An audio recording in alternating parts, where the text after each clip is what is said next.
Heavy metal rock. Global mind.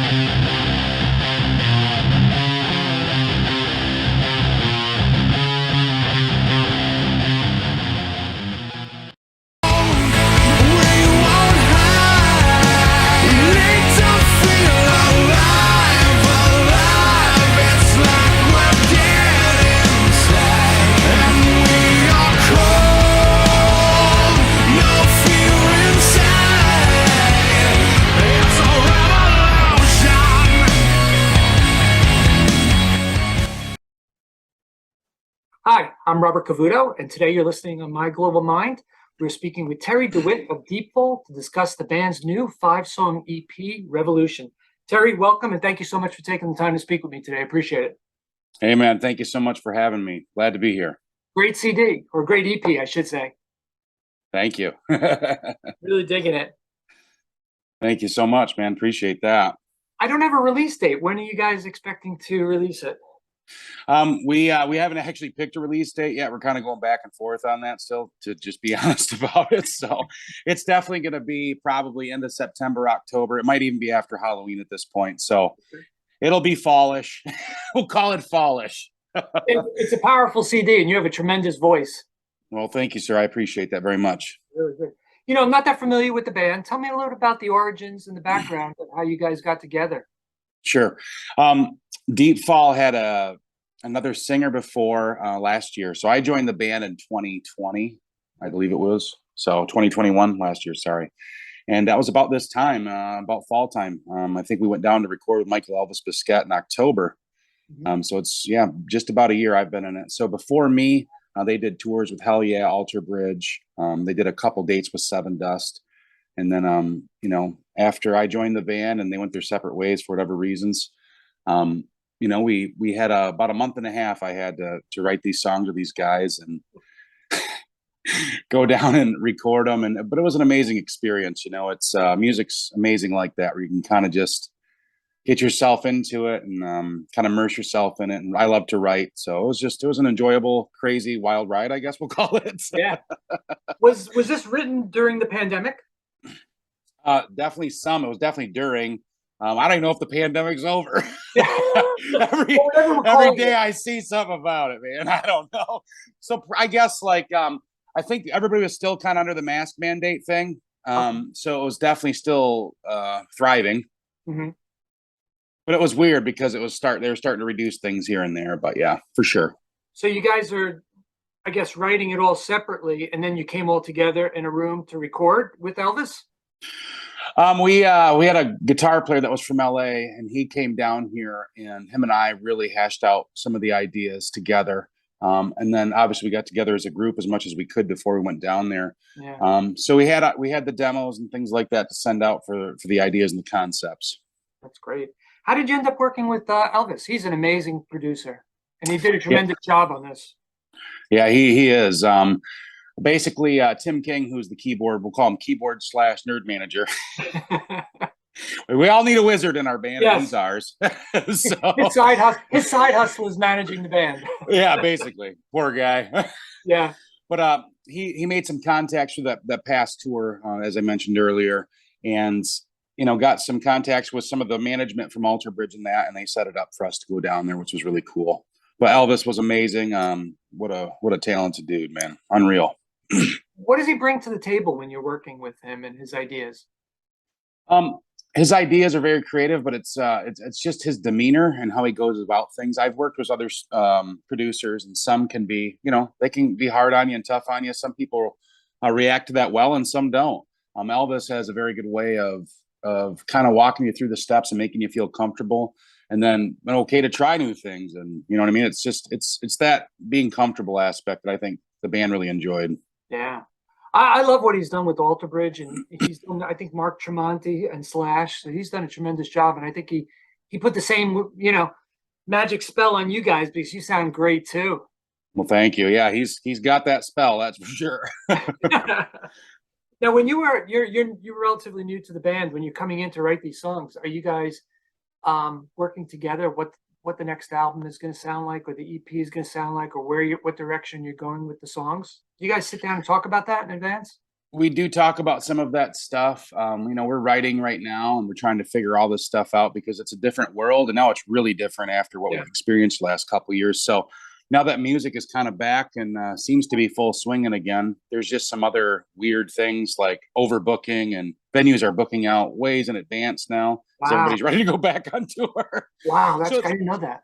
yeah, there's just some things that and me being newer to this situation, it's kind of a learning curve as well, and you're kind of learning new things. But it's cool, man. We're gonna figure it out. Like everybody else, you just kind of take it one day at a time, and you have to take the information and make the best decision you can. You have a lot of conversations about it. I just saw Anthrax and Black Label Society on Sunday in Philadelphia at the Fillmore, packed to the gills. A couple of people wearing masks, and that's all. Whatever's their preference, that's cool. Right. But it was basically, in my mind, back to normal. Everything was pretty much. Yeah, it's starting to get that way and everywhere, which is nice. Right. And I saw that Stryper canceled their tour. I don't know if you heard, but like it was due to financial reasons, like the tour bus, the gas, the travel. Oh, yeah. It's gone up so significantly that they had the whole thing booked, and then I guess they sat down and figured out from a logistical standpoint that it's too expensive, that there might not be enough money to make from it, and they canceled it. Yeah, there's all of those things that go into account. It's tough to be in a band and a group, and art's tough. It's hard to make a living doing it. I don't think people understand the overhead that goes involved and gets involved with it, and then all of the technology involved. Now, back in the day, you didn't have to do 46 different things. Now we have TikTok, you have Facebook, and you have to do all of them. But that's okay. We have to adapt because this younger generation, they're smart and they're quick. And it is what it is. You either adapt or disappear. So. It's true. And you got to keep that social media presence, like you said, on all those different sites, and keep it up to date and keep everybody engaged. So yeah, that's a lot of work. That's a job unto itself, clearly.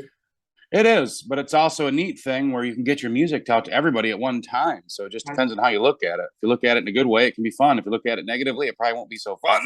I like the fact that artists like yourself could interact with fans, and they'll tell you it's great, and you say thank you. And I saw that on your Facebook page, and I was like, wow, that's pretty nice. That's a personal touch, and that's what a relatively newer band should be doing, and going out and making those impressions and meeting those fans like that.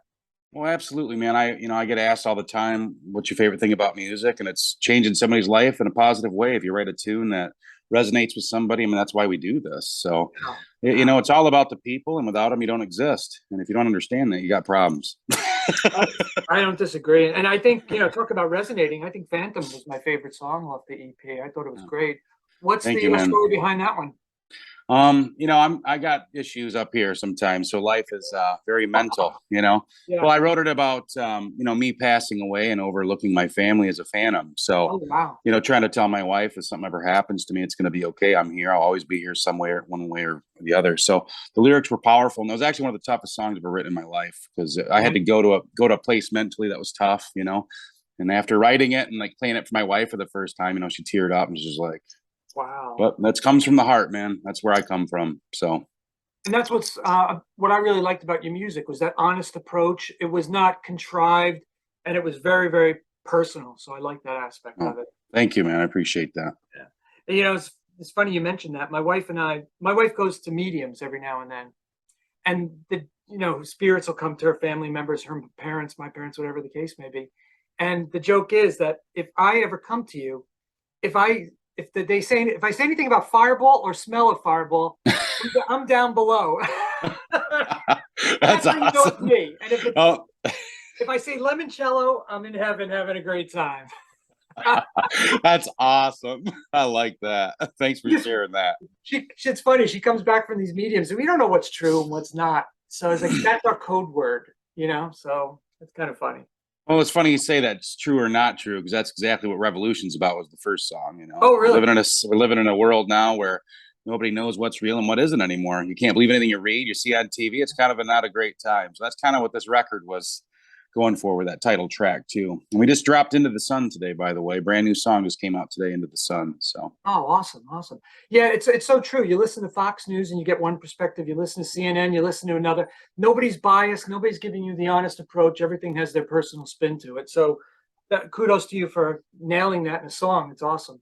Well, thanks. And that's what's great about nowadays as well, going back to technology, were the positives of, like the Joe Rogan thing and all that. all these streaming services are great. People want the truth and have real conversations, and not everything's fake BS, That's I don't why know you if we get can lots of. cuss, so I said BS. It's okay. You can cuss. It's all good. Some It's all good. bullshit is what it is, all right? You really packed a lot of music and epic feels into those 5 songs. How come you didn't go further for a full album? What was holding you back for doing another 3 or 4 songs? Money. Oh shit. Yeah, it ain't cheap making a record, man. Yeah, No, that's it's true. just, and it's really, as we're on a serious note, though, when you're talking to people that are in this business, and records is a lot of songs. There's a lot of just EP releases now, or just singles. Some bands just do a lot of singles and EPs. So we were just trying to introduce something that, with me as a new vocalist, kind of doing a sidestep from their previous stuff. We thought it would be a good decision, just kind of go that way, and financially, it made sense as well. And there's no filler. No. it was funny. I got the music and I was putting it on in the background while I was writing the questions. And I was like, oh, is it stuck on repeat? Because I think I heard that song just recently and not realizing it was the EP. And I was like, and so it kept going into my brain. And it was like, Good. It was pretty nice. I was like, well, thanks. It was refreshing. I enjoyed that, Yeah, it's definitely got a different vibe. And I think that's something that we've been hearing. We don't really sound like anybody. I've heard that. Like, it doesn't really, if you listen to the whole thing, there ain't a lot of songs that sound alike either. So it's kind of got it takes you on a journey, But At least I hope that's. But it sounds like one band. You know what I mean? It doesn't. You didn't vary it up to the point where you don't really understand. Oh, this is a ballad. This is a rocker. This is a mid-tempo. They're all in your face hard rock songs. There's no mistaking it. Yeah, thanks. I love it. I love it. Did you say you toured with Sevendust, right? Yeah, we just got back into May with Sevendust. That's right. What did you learn from them? They're like seasoned pros. Oh yeah, I mean, they're just so good at what they do, and I just watched every night. I was side stage pretty much every single night. I think I missed one night, didn't feel too hot, but pretty much every night, I'm just watching LJ and trying to learn from one of the greatest vocalists. That band's amazing, Clinton Morgan and Vinny, and you just watch them every night, night after night, just killing it. It's inspiring. It's cool. I enjoyed every moment of it, and the highlight of the whole thing for me was the last show. I joined them on stage for Angel Sun, which was amazing for me. I've been a Sevendust fan since I was 19, 20-ish years old, and for me, that was like a bucket list item for real. It's one of my favorite bands, and it was a pretty amazing experience. Nice. How did that come about? Did they ask you? That all went through the management again with Tim King and Tim Turner's kind of that connection, because they played with them the previous couple of years, so we had an opportunity and took it.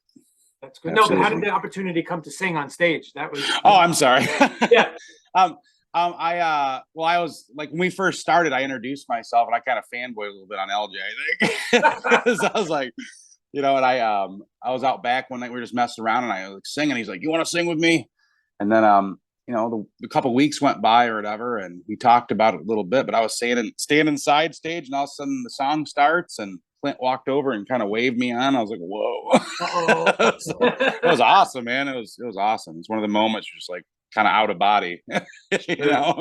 I saw them about 2 years ago locally, and I forgot my earplugs, and that was a very sad mistake, because I was front or second row, standing room, and my ears hurt for 3 days. And I usually wear earplugs every day. When I go to concerts all the time, and I just forgot them, and I was sardined in there that I couldn't even get any what do you call it, napkins or anything to stick in there. So boy, was that. And I told him, I interviewed Clint a while ago. I said, "You were one loud mofos." That was yeah. They slay it every night, and it's fun to watch. Oh yeah, I got some great photos. I do a lot of photography, so I got some great photos, and lost my hearing, but I'm okay with that too. It's all good. Yeah, me too. I'm getting there. Only when my wife talks to me. Yeah, that's exactly it. What's the plan? When are you heading out back on the road? We're working on that now as well, trying to book some dates. We've got we're also trying to schedule more studio time, so we're trying to figure out dates right now and doing all that logistically. And like I said, with things being kind of booked out, there's some things that we're trying to work through, but we'll get out there. It'll happen soon. Are you planning? Do you prefer to open for somebody, or do you go out and do like a headlining club gigs, or what's your thoughts? Well, we've discussed both, and I think we want to try to go do more of a headlining tour and then maybe some dates with other people. So it's just trying to line everything properly, and then with studio time that we're trying to get as well. So it's just one of them things. Once one falls, then you can usually kind of start going. So we're just waiting for that first one to figure out the dates so we can move. Yeah. But yes, definitely looking forward to it. Getting back out there. I definitely want to come and see you play. Oh, I'd look forward to meeting you in person and buy you a beer, man. Oh, I mean, I'll buy you one. It's all good. I know it's only a 5-song EP, but I'm assuming you can play all of those songs, right? Oh yeah, we threw in a little Lenny Kravitz cover, and we've been working on a few other ones that are pretty sweet. Working on Superstition by Stevie Wonder right now. Oh, that's cool. So kind of mixing it up a little bit. It's fun. Anyone in really particular of the 5 that you're really looking to perform live? Can't wait to go out there too. Yeah, I think it's Into the Sun. You know, the one that came out today. That was a really fun song to write, but I'd have to say it's probably Fly Me to the Moon. Okay. Fly Me to the Moon is just kind of a different tune. So that might be the next one coming out. We'll see. But it's definitely got that it's got some Michael Bublé in it, and it's got some hard rock in it. It's kind of a unique song. You know, it was really fun to write that one. So that's probably my favorite one to perform live. We opened with it. I know of Michael Bublé from the soda commercial, but I don't know his voice. Well, it's that Frank Sinatra vibe. You know, we kind of start out like that and obviously change gears, but it just kind of brings you on a journey. You know what I mean? Oh, I'm going to go, so speaking with you, I'm kind of more excited to go back now and listen to the album later and take all those insights that you're providing and like, wow, that's pretty cool. And really pay attention to it. So I enjoy talking to you about that sort of stuff. And thank you very much. Well, listen, I want to thank you so much for your time, and I wish you the best with the EP. And I definitely will come out and see you guys when you're playing. And I'll work with Kevin on that. All right. Well, thank you so much, man. Nice meeting you. Thanks for having me on. Nice meeting you. And thank you so much for an insightful interview. Have a great day. You too. See ya. Bye-bye. Heavy metal rock. Global Mind.